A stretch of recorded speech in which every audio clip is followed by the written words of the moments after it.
అంతా ఓకేనా? అందరూ వచ్చినారా మీడియా మిత్రులు? అంతా ఓకేనా? ఇది ఎట్ట మా ఛానల్ రాలేదా? మా సాక్షి ఛానలే రాలేదయ్యా. ఈ బాధ నేను ఎవరికి చెప్పుకున్నాను. నమస్కారం మీడియా మిత్రులందరూ కూడా.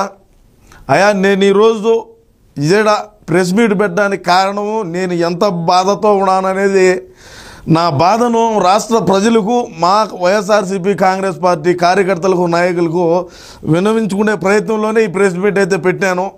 ఇకపోతే నేను జగన్మోహన్ రెడ్డి గారిని అభిమానించే వ్యక్తిగా, మా వైసీపీ పార్టీని ప్రేమించే మనిషిగా, మా జగనన్న 30 సంవత్సరాల పాటు ముఖ్యమంత్రిగా ఉండాలనేటువంటి ఆశయంతో ముందుకు పోయేటువంటి నన్ను ఈరోజు ఈ సజ్జల భార్గవ్ అనేటువంటి ఒకడు నన్ను ఏ విధంగా అయితే రాష్ట్రంలో ఉండేటువంటి ప్రజానికానికి అంతా కూడా నేను చేసే పని, నేను ఏ విధంగా సోషల్ మీడియాను వేదికగా చేసుకొని ఈసారి మళ్ళా 2024లో 175 సీట్లకు 175 సీట్లు రావాలని బాధతో నేను పనిచేస్తూ ఉంటే, ఈ సజ్జల భార్గవ్ రెడ్డి నా మీద లేని పోరాటి ఎన్ని పెట్టి ఈరోజు వైఎస్ఆర్సీపీ కాంగ్రెస్ పార్టీ అఫీషియల్ పేజ్లో నన్ను ఫేక్ అని చెప్పి వేసాడయ్యా. ఓ నా పేపర్ ఇంటినా చూడండి అయ్యా, వీళ్ళు ఏ విధంగా చేశారో నన్ను. చూడండి అయ్యా, నేను ఫేకా చూడండి మీరే. అదేవిధంగా దీంట్లో చూడండి, ట్విట్టర్లో కూడా వేసారు చూడండి అయ్యా. నేను ఏ విధంగా పార్టీకి ఆర్ఎన్ఎస్లో పనిచేస్తున్నాను, ఈ సజ్జల భార్గవ్ రెడ్డి అనేవాడు ఎందుకు నన్ను ఈ మాదిరి కత్తి కట్టి నా మీదకి లేనిపోయినట్టు అన్నీ నన్ను నా మీద నిందలేస్తా ఉన్నాడు. అయినా నేను అన్న కోసం ఏమి చేసేదానికైనా సిద్ధంగా ఉన్నానని తెలియజేసిన ఇంతకుముందు. నిన్న అనబోతే చెరువులెక్కనో అరెస్ట్ చేయించిరి, ఈరోజు నన్ను బలిపశువుని చేసిరి, రేపు ఎవరిని బలిపశువులు చేస్తారో అని నేను ఈరోజు అడుగుతా ఉన్నా. నా జగనన్న నీకు ఒకటే తెలియజేస్తున్నా, నేను వాళ్ళ మాటగానే నువ్వు విన్నావంటే నాశనం అయిపోతాము.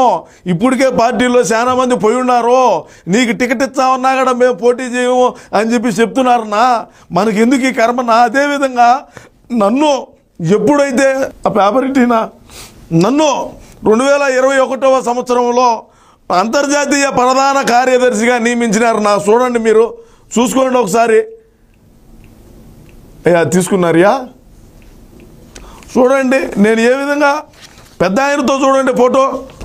జార్జ్ బుష్ గారు వచ్చేప్పుడు రిక్వెస్ట్గా అయ్యా నన్ను తొడుకొంబు అంటే రాజశేఖర రెడ్డి గారు పక్కన ఉన్నాను. నేను ఏ విధంగా పార్టీకి పనిచేస్తున్నాను, ఎందుకు నన్ను ఈ మాదిరి మీరు బాధ పెడతారు? అదేవిధంగా చూసుకుంటే మన పంచు ప్రభాకర్ అన్న ఉన్నాడు. పంచు ప్రభాకర్ అన్న మా పార్టీ కార్యకర్తే కాదన్నాడు. మేము ఏ విధంగా ఎదుటోళ్ళని ఏ విధంగా మాట్లాడతామో, తెలుగుదేశం పార్టీ వాళ్ళు అయితేనేమి, జనసేన వాళ్ళు అయితేనేమి, ఎవరైనా సరే మా అన్నకి వ్యతిరేకంగా మాట్లాడితే, వ్యతిరేకంగా పోస్టులు పెట్టినా కూడా మేము ఏ విధంగా రియాక్ట్ అవుతామో, మా పంచు ప్రభాకర్ అన్న అయితేనేమి, ఇప్పల రవీంద్రారెడ్డి అయితేనేమి, మేము ఏ విధంగా ముందుకు పోతామో, మన శ్యామన్న పాపము, అదేవిధంగా వరా రవీంద్రారెడ్డి అయితేనేమి, వరా రవీంద్రారెడ్డి అయితే ఏమి చేసినాడు, ఎట్ట చేస్తాడో, ఎదుటోడు ఎవడైనా సరే మాట్లాడినాడు అంటే వాడి ఇంట్లో ఫోటోలు, వాళ్ళ ఇంట్లో ఆడవాళ్ళ ఫోటోలు తెచ్చి మేము సోషల్ మీడియాలో పెట్టి ఏ విధంగా ప్రతిపక్షాల గొంతులు మూయిస్తున్నామో, మేము ఈ విధంగా మేము పార్టీకి కష్టపడతా ఉంటే మీరు ఈరోజు ఫేక్ అని చెప్పి వేస్తారా నన్ను పేపర్లో? మీరు సోషల్ మీడియా వేదికగా చేసుకొని నేను ఏమి తప్పు చేశాను? ఈ సజ్జల భార్గవ్ రెడ్డి చెప్తున్నా, నువ్వు ఏమి ఆశించి నువ్వు పనిచేస్తున్నావో మాకు తెలుసు. మేము ఏం ఆశించి పనిచేసినావు పార్టీకో? డైర్లు బొరగలు పడినా అక్కడ పార్టీ కోసం పనిచేస్తా ఉన్నాం. మేము ఏ రోజైనా పదవి ఆశించినావా? కాంట్రాక్ట్లు ఏమన్నా ఆశించినావా?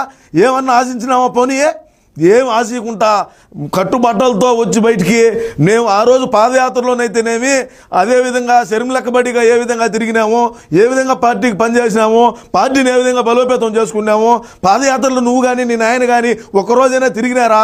ఎందుకు మమ్మల్ని ఈ మాదిర పార్టీకి ఆర్ఎన్ఎస్లో కష్టపడి పనిచేస్తున్నాను ఏం ఆశించుకుంటాను? ఏమన్నా కాంట్రాక్ట్లు అడిగినావా? నువ్వు నీ నాయన కోట్ల రూపాయలు జీతాలు తీసుకుంటున్నా, మీరు మా మీద ఈ మాదిరి చేస్తారా? మేము చేసిన తప్పేందని ఈరోజు నేను అడుగుతా ఉన్నా. నువ్వు ఇచ్చేది ఏందిరా బొక్క? నువ్వేం చెప్పేది సజ్జల భార్గవ్ రెడ్డి జగన్మోహన్ రెడ్డి గారిని ఇమ్మని చెప్పు పేపరు, వీడు మా పార్టీకి సంబంధించినవాడు కాదు అని. ఆ బుద్ధి నేను మానేస్తా. లేకంటే ఆ రోజు దాకా కూడా జగన్మోహన్ రెడ్డి అన్నను మనం 30 సంవత్సరాలు ముఖ్యమంత్రిగా 30 సంవత్సరాలు జగన్ అన్న ఉండాలని మనస్ఫూర్తిగా కోరుకునే వ్యక్తిని నేను. 175కు 175 రావాలా. ఇచ్చిన హామీలు మనం అన్నీ నెరవేర్చుకోవాలా. మనం ఏవైతే మేనిఫెస్టోలో పెట్టినామో వాటినన్నింటినీ ప్రతిపక్షాల వాళ్ళు మాట్లాడుతూ ఉంటే, మేము వాళ్ళ మీద యుద్ధం చేస్తూ ఉంటే మీరు ఈరోజు నన్ను ఫేక్ అని చూపించారా రాష్ట్రంలో ఉండేటువంటి ప్రజలందరికీ? ఏ రోజైనా నువ్వు కండువా వేసుకున్నావంట రావులే? మేము రోజు కండువాలు వేసుకొని మన పార్టీని బలోపేతం చేసుకుంటా ఈసారి ఖచ్చితంగా 175కు 175 అసెంబ్లీ స్థానాలు, 25కి 25 పార్లమెంటు స్థానాలు గెలచాలని లక్ష్యంగా పనిచేస్తూ ఉంటే మీరు మమ్మల్ని మాదిరి చేస్తారా? ఈ రాష్ట్ర ప్రజలారా నేను మీకు ఒక్కటే తెలియజేస్తా ఉండా, జగన్మోహన్ రెడ్డి గారికి ఖచ్చితంగా జగన్మోహన్ రెడ్డి గారికి నేను విన్నవించుకుంటున్నా ఈరోజు.